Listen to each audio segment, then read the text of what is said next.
When it comes to Latin American politics, Daniel Ortega has been a fixture in Nicaragua since the 1970s Sandinista revolution to his current second term as president. He rarely speaks to the media, though, but he shared his story with CCTV's John Holman. Daniel Ortega is a young revolutionary and a leader of the Sandinista rebellion. The Sandinistas fought during the 70s to wrest Nicaragua from US-backed dictator Anastasio Somoza. He had amassed great wealth whilst ruling through brutal security forces. I remember as a child of 8 or 9 years old playing baseball in the street, and the police arrived in their van, grabbed whoever they could, beat them, then took them away as prisoners. That forged in me a rebellious spirit, and a rebellious spirit will come out in some way. In this case, it came out in the revolutionary struggle. In 1979, the Sandinistas toppled Somoza, and within a broad coalition, quickly began mass literacy programs and redistribution of land.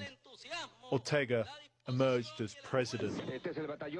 But the coalition wouldn't last, and civil war engulfed the country. When the dust finally settled in 1990, the Sandinistas declared free presidential elections. Ortega lost and began 16 years in opposition. This is where Daniel Ortega likes to position himself besides fellow revolutionaries and socialist leaders Hugo Chavez and Fidel Castro. But they're both gone from power, while he has changed. The former Marxist revolutionary became a fervent Catholic, passing a stringent anti-abortion law in return for the church's support. In 2007, he allied with rightist former opponents to regain the presidency. He's held it ever since, despite widespread criticism of unfair elections. Under his combination of social programs and free market policies, the economy has grown substantially. The long-term opponent of capitalism says Nicaragua has to be pragmatic. We're making progress towards socialism. In what time frame? I couldn't say now. We're developing our programs, our projects, based on what our socio-economic reality is. We're calling for foreign investment, given that our country doesn't have the capacity or the right conditions to invest in a range of projects whose potential is clear to see. The reality is that we have to go to the main economic forces driving the world. Investors keep coming, partly because Nicaragua has mostly escaped the drug trafficking and violence that have rocked much of the region.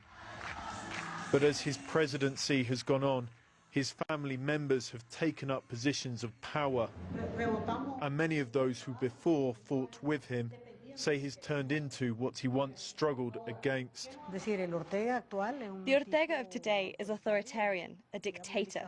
He's robbed elections, he's got a machine of power for his family, and now he's collecting enormous private wealth. Basically, he's identical to the dictator Somoza.